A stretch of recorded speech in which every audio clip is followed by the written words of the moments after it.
दोस्तों बॉलीवुड में 3 टाइप के स्टार्स होते हैं। एक वो जो अवार्ड जीतते हैं, दूसरे जो स्टारडम जीतते हैं और तीसरे जो बॉक्स ऑफिस को धीरे धीरे जीतते रहते हैं। मैं बात कर रहा हूँ सन 2004 से 2012 तक की, जब तीसरी कैटेगरी का एक किंग हुआ करता था। लो बजट मूवीज होती थी, हाई रिकॉल सॉन्ग्स होते थे और कंसिस्टेंट ओपनिंग देखने को मिलती थी, और फिर भी उस एक्टर को कभी इलाइट सुपरस्टार का क्राउन नहीं मिला। अब ऐसा क्यों था? क्या इंडस्ट्री ने इमरान हाशमी को अंडर एस्टिमेट किया या उन्होंने खुद को एक फॉर्मूले में लॉक कर दिया था? तो आज हम बायोग्राफी नहीं करेंगे, आज हम डिसरेक्ट करेंगे इमरान हाशमी के बिजनेस मॉडल को। दोस्तों बात है सन 2000 की, जब industry was dominated by Shahrukh Khan, Salman Khan and Aamir Khan. आपको देखने को मिलती थी big romantic dramas, family entertainers, there were huge marketing spends and star driven cinema हुआ करता था। लेकिन इन सब में एक साइलेंट गैप था। अर्बन यूथ को अब ट्रेडिशनल रोमांस जो है वो बोरिंग लगने लग रहा था। वो चाहते थे थोड़ा डार्कर, थोड़ा एजर कंटेंट, और इसी वक्त एंट्री होती है इमरान हाशमी की। बात है सन 2004 की, जब मर्डर रिलीज होती है। फिल्म सिर्फ हिट नहीं थी, बल्कि वो एक चीज की ओर इशारा कर रही थी। ऑडियंस उस समय फील कर रही थी कि ये सब कुछ मेन सिनेमा नहीं है,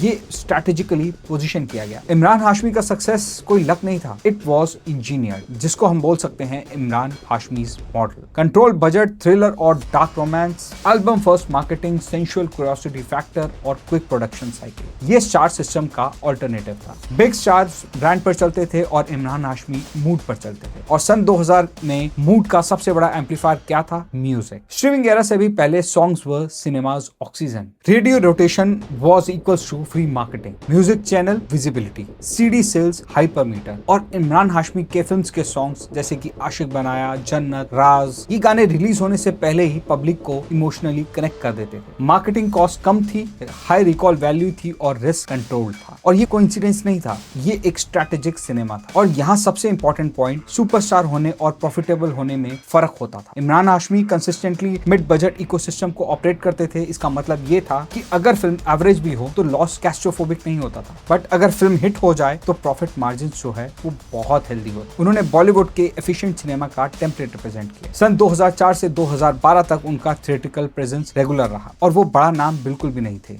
He was one of the safest commercial bets। और ये बात रियली एक्नॉलेज होती है। सक्सेस के साथ एक बड़ा लेवल आया, सीरियल किसर का। ये लाइन इंटरनेट पर जोक बन गई। ये ब्रांडिंग इनिशियली उनके काम भी आई। क्यूरियोसिटी सेल हुई, यूथ अट्रैक्शन बिल्ड हुआ, बट ब्रांडिंग का एक डार्क साइड भी होता है, जब पब्लिक आपको सिंप्लीफाई कर देती और स्टीरियोटाइप ग्रोथ को स्लो कर देता है। लोग इनकी परफॉर्मेंस को डिस्कस कम करते थे, इमेज डिस्कस ज्यादा करते थे। ये एक इनविजिबल डैमेज था। 2010 के बाद उन्होंने रेंज दिखानी शुरू करी, जैसे कि once upon a time in Mumbai, the dirty picture और राज 3। स्क्रीन प्रेजेंस और डीप होती चली गई, इंटेंसिटी कंट्रोल थी, डायलॉग डिलीवरी शार्पर थी, और वो सिर्फ बोल्ड हीरो नहीं थे, वो परफॉर्मेंस ड्रिवन जोन में शिफ्ट कर रहे थे। लेकिन परसेप्शन इनर्शिया होता है, पब्लिक का इमेज चेंज होने में वक्त लगता है। इंडस्ट्री भी स्लो एडजस्ट कर रही थी। यहाँ एक हिडन रिस्क था। उनका फॉर्मूला स्ट्रॉन्ग जरूर था, बट इंडस्ट्री स्टैटिक नहीं होती। मल्टीप्लेक्स कल्चर ग्रो कर रहा था, रियलिस्टिक स्क्रिप्ट्स राइज कर रही थी और कंटेंट ड्रिवन एक्टर्स स्पॉटलाइट में आ रहे थे। एजनेस जो उनका यूएसपी था वो स्लोली नॉर्मलाइज होने वाला था। हर फॉर्मूला की एक एक्सपायरी डेट होती है, और जब तक वो विजिबल होती है तब तक वो लेट हो चुकी होती है। इमरान हाशमी ने बॉलीवुड को ऑल्टरनेट स्टारडम मॉडल जरूर दिया था, profit without a mega star aura, music driven pull भी दिया था, मिड बजट डोमिनेंस भी थी। लेकिन एक प्रॉब्लम थी, वो मॉडल एक स्पेसिफिक एरा के लिए बिल्कुल परफेक्ट था। सन 2013 के बाद एरा चेंज हो गया। सवाल ये है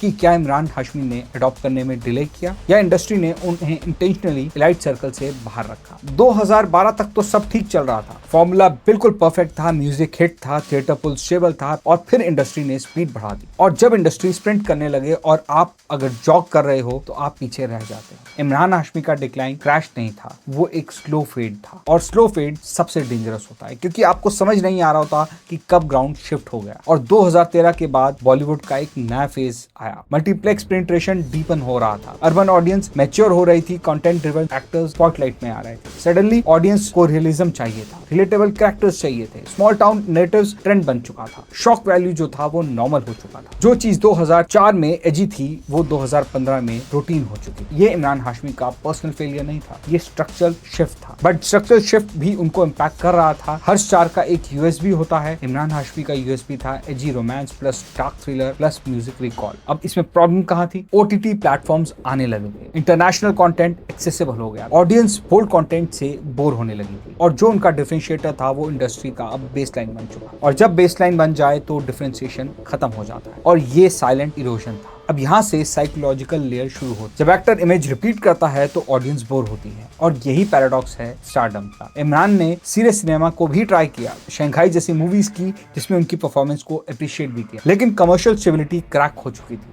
ऑडियंस उनको नए टेम्पलेट में फुली एक्सेप्ट नहीं कर रही थी, और इमेज इनर्शिया बहुत पावरफुल होता है, और बॉलीवुड में परसेप्शन रियलिटी से ज्यादा स्टिकी होता है। मिड 2010 में उनका ग्राफ लाउड डिक्लाइन नहीं था, इट वॉज इनकंसिस्टेंट विजिबिलिटी। ये सबसे ट्रिकी जोन होता है, ना आप फ्लॉप स्टार हो ना आप पीक स्टार हो, आप बीच में हो, और बीच में होना सबसे डेंजरस होता है, क्योंकि हेडलाइंस नहीं बनती, बज नहीं बनता, मिथ बिल्ड नहीं होता। और इस फेज में उनका पर्सनल लाइफ भी एक चैलेंजिंग पीरियड से गुजरा। मैच्योरिटी आई, पर्सपेक्टिव शिफ्ट हुआ, लेकिन इंडस्ट्री रुथलेस होती है, इंडस्ट्री वेट नहीं करती। हीरो फटीक रियल होता है, ऑडियंस न्यू डायनामिक चाहती है। इस बार इमरान शॉक वैल्यू से नहीं आए, वो इंटेंसिटी और स्केल के साथ आए, और ये एक कैलकुलेटिव मूव था। रीइन्वेंशन का मतलब सिर्फ रोल चेंज करना नहीं होता, it means ecosystem change. Telugu debut project उठाए, क्रॉस इंडस्ट्री प्रेजेंस हुई, regional expansion is the survival strategy in 2020s। Hindi only start था, वो लिमिटेड हो चुका था। डाइवर्सिफिकेशन स्मार्ट है, ये फेड नहीं हुई, ये रिपोजिशन हुआ है। इन सब में एक अनकंफर्टेबल सवाल आता है, क्या इमरान हाशमी विक्टिम थे